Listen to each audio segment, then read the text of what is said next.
going on YouTube? Shouts out to DILL Town.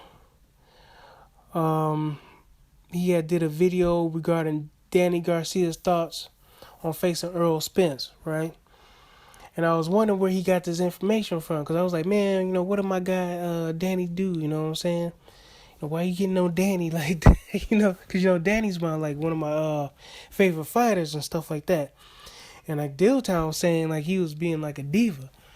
But I'm gonna post a link in the description below and let y'all hear what DILL Town thinks of Danny Garcia or whatnot. So anyway, I was wondering where you got the information from, man. DILL Town didn't get back to me yet. So I did some research, and it turns out Danny Garcia spoke on Errol Spence quite a few times, you know what I'm saying? And then Donte's Box Nation just posted something April 19th, 2016. So this week he just posted something. And so I'm guessing, just from hearing the video and everything like that, and this is pretty much what a lot of guys are saying. Even Keith Thurman, Danny Garcia, Keith Thurman, let's lump them up together in that saying Errol Spence needs to work his way up in order to get a fight with them.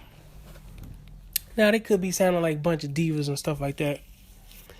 And you could say like they ducking or whatever like that. But in defense to them, they got a point. They got a point. This is just in reference to Danny and Keith Thurman. Those two champions at 147. Danny with the WBC and Keith Thurman with the WBA belt, okay?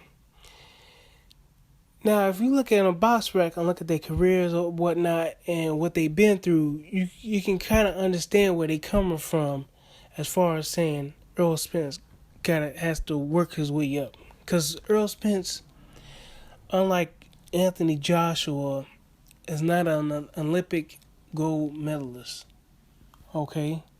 So we're not talking about a gold medal winner with 15 wins by knockout or nothing like that, okay?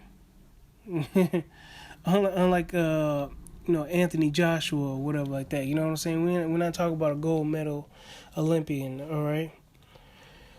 So, but we talk about a guy who is an Olympian. I don't even think he medaled, working his way up in the pro ranks. Okay? So in saying that, Danny Garcia, like Angel Garcia, just being on like what Angel Garcia said in a couple of videos, I believe it was on like Fight Hub or something like Fighthype or something like that, saying Danny Garcia, in order to get the Eric Morales fight, he had to take short money. Like Danny Garcia was the underdog in many of his fights, and he came through. Some fights, even the Lamont Peterson fight, I thought Danny Garcia, lost overall, but at the end of the day, Lamont Peterson didn't do enough. If that was a 15-round fight, I think Lamont Peterson would have won, because that was the best game plan implemented ever, man. As far as guys sticking to a game plan, that was money. But Danny Garcia pretty much earns his stripes, man. He was a reigning 147 champ, unified champ 140, and you can make an argument that he was given the WBC 147 belt, but as of right now, he got it based on his resume. He got it based on his resume. He fought who he needed to fight, and he got there. Whether he took short money or not, he made it. He came through adversity. You know what I'm saying? A lot of people had him down and out. Now, I'm pretty sure he doesn't want to be a sacrificial lamb to a guy who's not even ranked number one in his own sanctioning body at 140. In the WBC 147 sanctioning body, not ranked number one. I'm pretty sure Danny's looking for a money fight. And then on top of that, Danny has faced the killers. You know what I'm saying? It's like what Angel Garcia was saying. It's like, man, give us the killer. Give us the killer. Who's the killer at 140? It turned out to be Lucas the Machine Matisse. Everybody thought Danny was gonna lose that fight. But Errol Spence hasn't had that fight yet, man. He hasn't had that fight. Not to say he ain't working on it, but he hasn't had that fight yet. Okay. And then until then, let's not call Danny like a duck or anything like that. Not yet, man. Not yet, man. Not yet. In my book, not yet. But would that be a good fight? Would I like to see it? Yes, I would. Yes, yes, I would like to see that fight. As far as like Danny Garcia, he's probably looking for a big money fight. So if somebody put some money on the table and Danny's not taking it, Errol Spence has to be on the opponent. Then I think we can start to say that Danny's kind of being like that diva. But as far as like Keith Thurman's pretty much saying the same thing. Errol Spence has got to earn his stripes.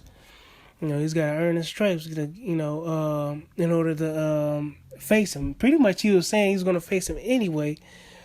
But again, Keith Thurman was saying, like, I think this was on Donte's Box Nation again, man.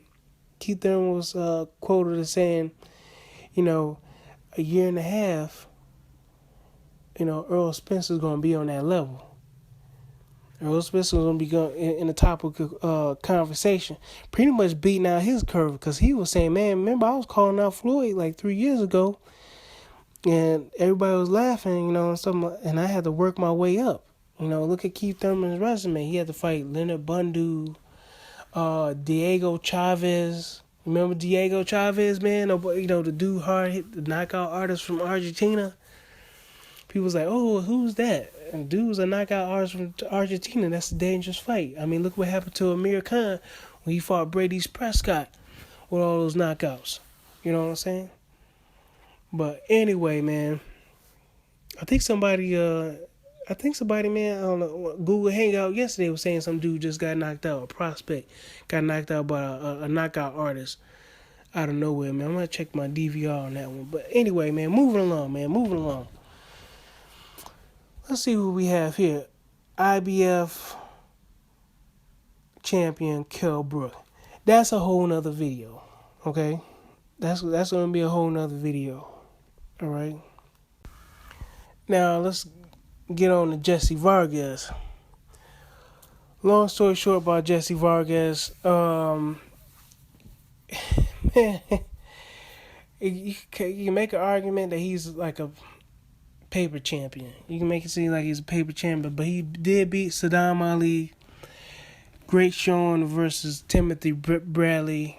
You can make an argument that he's had a lot of gift decisions. But as of right now, man, in the WBO, Errol Spence is only ranked number 4. Okay? I don't know why they still got Manny Pacquiao ranked, but Sean Porter's ranked number 3. You know what he doing. He fighting Keith Thurman. And he probably going to drop if Keith Thurman beats him, all right? Up in June. So, in order to keep Errol Spence's name hot, in order to work himself up into the rankings, he's got to fight some names, man. He's got to fight some names. He's got to stay busy. In the IBF, we already know that he has to face another mandatory. I think that's great.